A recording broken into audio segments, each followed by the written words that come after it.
Hello everyone! Sa video na to, pupuntahan natin ang isa sa pinakamagandang pasyalan dito sa Incheon, Korea. Matagal ko nang gustong puntahan ang lugar na to. Ngayon nga lang ako nagkaoras at nagkaroon ng lakas ng loob para bumiyahe doon mag-isa. Alas 6 na nga pala ng hapon nang nakaalis ako. Hapon na kasi hindi ko talaga pinlano na matutuloy ako sa araw na ito. Inabot na rin ako ng dilim, sobrang lamig at medyo umuulan. Pero heto pa rin ako, patuloy sa pagpadyak sa mga lansangan na ni minsan ay hindi ko pa napuntahan. Makalipas ang mahigit isang oras ng pagbabike, heto nga at narating ko na ang bungad ng gusto kong puntahan. Napansin ko tong barko na to.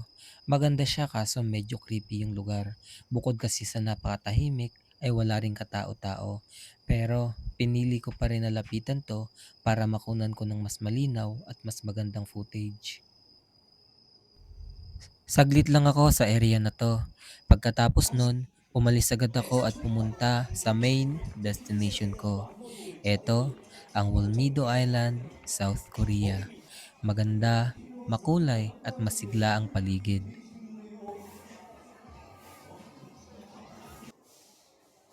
인천 서울이고 그냥 나였으면 내가 서울 갔겠다.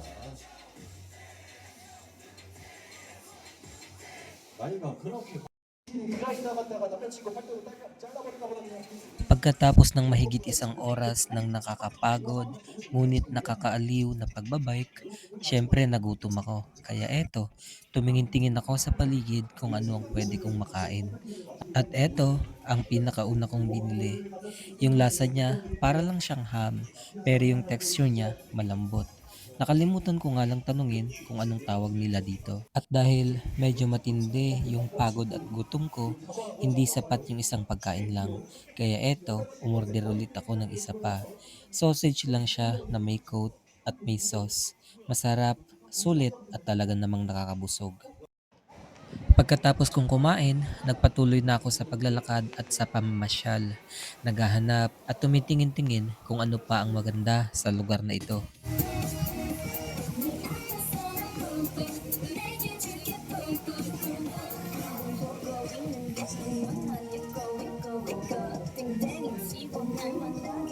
Hanggang sa napadpad ako dito kung saan mayroong isang ajushi na nakakaaliw at nakakatuwang panoorin habang sumasayaw sa isang tanghalan. Nasaksihan ko rin ang isa sa pinaka-main attraction sa gabing ito. Ito yung water and light show na inaabangan ng marami, lalo na ng mga bumibisita na galing pa sa malayo.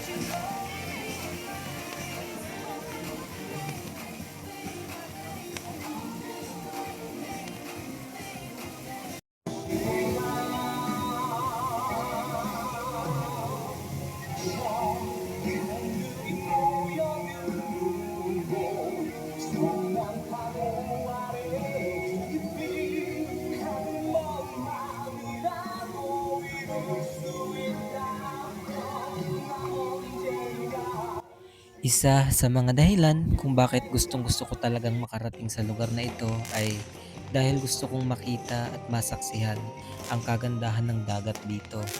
Ngayon, sobrang saya at nakakakalma sa pakiramdam habang pinagmamasdan ang view na to. Kaya salamat sa kaibigan ko dahil ihinatid at sinamahan niya ako sa pagtupad sa kagustuhan kong makarating dito sa Wolmido Island, South Korea. Anyong!